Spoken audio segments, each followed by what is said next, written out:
You're sitting on your couch at midnight, holding a bag of frozen peas against your neck, staring at a crumpled piece of paper an emergency room nurse just handed you, and you're thinking you might not be able to afford going to work tomorrow. You just got rear-ended on the drive home. Your car is sitting in a tow yard. Your head is absolutely pounding, and you're wondering if you actually need to hire a lawyer or if you can just handle this mess yourself to save some cash. Insurance companies love to push the narrative that lawyers are greedy and that you'll end up with less money if you bring one into the picture. But the claims process is completely rigged against you, and by the time you realize it, the clock has usually run out. We're going to walk through the exact sequence of events you need to follow right after a car accident, and exactly when bringing in a professional goes from being an optional choice to an absolute necessity. This is everyday law for ordinary people, and this is education, not legal advice, because the laws that apply to your specific situation change depending on exactly where you live. First, your first move is all about gathering proof before it literally disappears. The moment those two cars collide, the clock starts ticking on a concept called the statute of limitations. The statute of limitations is a strict, hard deadline set by state law that dictates exactly how long you have to file a formal lawsuit over an injury.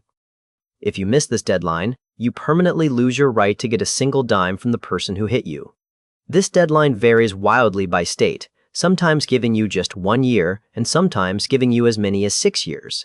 But you can't wait around for that deadline. Right at the scene, if you aren't being taken away in an ambulance, you need to be documenting absolutely everything. Take photos of the street, the weather, the traffic lights, the damage to both cars, and the other driver's license plate. Most importantly, call the police so you can get a formal accident report generated by an independent third party. That police report is your very first layer of objective proof that the other guy caused the wreck. Don't stand there arguing with the other driver about whose fault it was, and certainly don't apologize or say you're sorry, because an insurance company can easily twist a simple polite apology into a legal admission of fault. An admission of fault is just a statement or action that legally takes the blame for the accident. Keep your mouth shut, take your pictures, let the cops do their job, and keep your focus on gathering proof.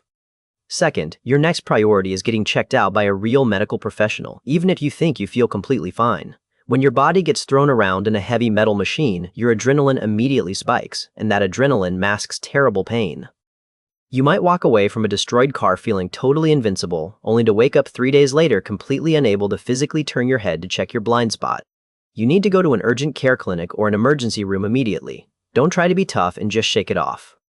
If you don't generate official medical records linking your sudden pain directly to the car crash, the insurance company will confidently argue that you must have gotten hurt playing softball, lifting a heavy box at work, or sleeping in a weird position.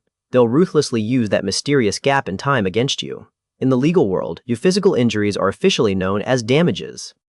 Damages are the actual measurable financial costs you suffered because of the accident, including your hospital bills, your lost wages from missing your hourly shifts, and the physical pain you're enduring. A core piece of the legal system demands that you prove your damages with hard paper documentation. You can't just tell an insurance adjuster you've a terrible backache and expect them to mail you a giant check. You need official, black and white medical records that say, without a doubt, this specific person sustained these specific injuries in this specific crash on this specific date.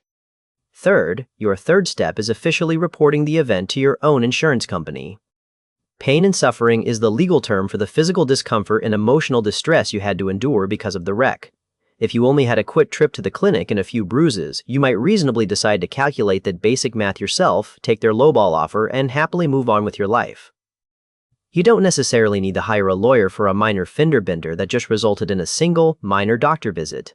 But what if you broke your leg, spent a whole week in the hospital, missed 2 full months of work, and now you walk with a permanent limp that keeps you from doing your hard manual labor job? How do you possibly put a fair dollar amount on not being able to play catch with your kids, or not being able to stand on a concrete floor for 8 hours a shift anymore? That requires a deeply complex, nuanced calculation, and the insurance adjuster isn't going to help you figure out a number that actually helps you. Which brings us right to the final part of our sequence, recognizing exactly when it's time to call in a professional. If you only suffered a few minor bumps and scrapes, and your total medical bills came out to a few $100, you probably don't need an attorney. You can usually negotiate that kind of small claim directly over the phone. But if you've serious life-altering injuries, or if the insurance company is suddenly claiming the entire wreck was actually your fault, you need an experienced lawyer in your corner immediately. Personal injury attorneys work on something called a contingency fee basis. A contingency fee means your lawyer only gets paid their percentage if they actually win money for you. If they don't successfully get you a settlement or a court award, you don't owe them a single dime in attorney fees. This brilliant setup completely levels the playing field. It allows a regular blue-collar working person to hire a massive legal heavyweight to fight a giant, billionaire insurance corporation without having to pay expensive, upfront hourly rates. The lawyer will aggressively handle all the phone calls, the endless paperwork, and the high-stress negotiations. And a good lawyer will almost always negotiate a final settlement that's significantly higher than what you could have gotten on your own, even after their fee is taken directly out of the top. Furthermore, they know all the complex procedural rules. Sometimes, you don't even need to actually file a full lawsuit to force the insurance company to pay up. Sometimes, your lawyer just needs to file a very specific, formal legal document called a complaint with the local courthouse to show the insurance company you aren't bluffing around. The complaint is the literal, official document that kicks off a formal lawsuit. A lot of times, as soon as the insurance company sees that formal complaint filed by a real attorney, they instantly come back to the negotiating table with a much larger, much fairer check, because they know you're dead serious and ready to fight them in front of a jury. The legal system can be an absolute labyrinth, especially when you're just trying to work, pay your bills, and live a normal life. Insurance companies and corporate defense teams actively rely on you being too exhausted, too intimidated, and too confused to put up a real fight. They want you to blindly accept their first offer, sign away all your future rights, and quietly limp away with your injuries. When you finally know the exact sequence of events, when you understand how the actual claim process works, and when you know precisely when to lawyer up, you strip away all their subtle power. You effectively force them to deal with you on a level playing field.